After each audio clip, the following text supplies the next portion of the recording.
Now, for example, we have given the sine t is equal to 3 pip, and we have the condition here that the value of t is pi over 2 is less than t is less than pi. What between the pi over 2 mean to say that condition is between pi over 2 and pi. Meaning to say, nasa ang quadrant siya. Therefore, nasa quadrant 2 siya.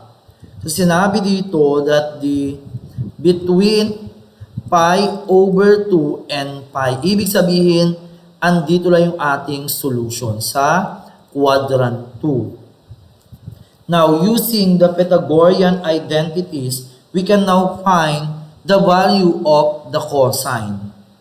To find the cosine, we have cosine squared x plus sine squared x is equal to 1. To find the cosine squared x is equal to 1 minus sine squared x. Divide both sides. Cancel. We have cosine x is equal to 1 minus sine squared x. What is our sine squared x? This is the value of our sine. Nakuha. We have square root of 1 minus 3 pip squared. Therefore, our cosine x is equal to 4 pip. Yung cosine daw natin 4 pip. But, yung ating solution ay nasa quadrant 2. Andito sa quadrant 2. Ang cosine sa quadrant 2 ay negative. Kaya ito ay magiging negative. Anong pinapahanap? Inahanap yung sine 2t and cosine 2t. Anong gagamitin nating formula? That is equal to 2 sine a and cos a is equal to 2 sine a. Ano ba yung sine a natin? What is the value of sine a? Ano ba yung a dito? Ngayon, palitan natin itong a ng t para hindi kayo malito. This is sine t and cos t kasi ayun binigay na angle t. Therefore, what is sine t? Binigay na 3 pip times 3 pip times what is the cosine t? This is t. What is our cosine t? That is negative 4 pip. Using your calculator, that the sine 2t is equal to 24 over 25.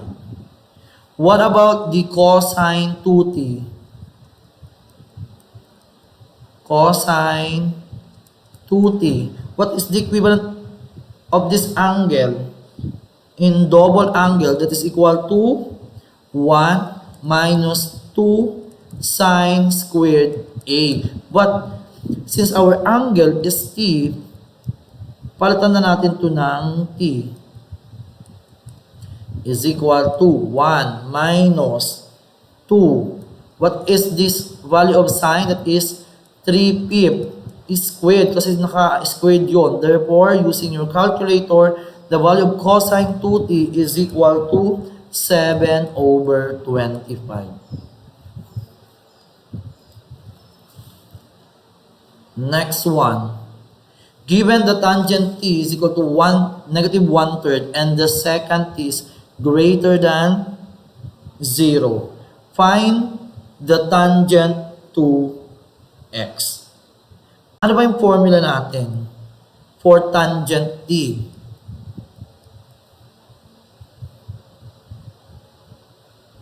For the tangent to theta, ano yung formula nito? Ano equivalent niya? That is equal to 2 tangent theta is equal to 1 minus tangent squared theta. Since our angle here is t, palitan na natin ng t yung ating theta.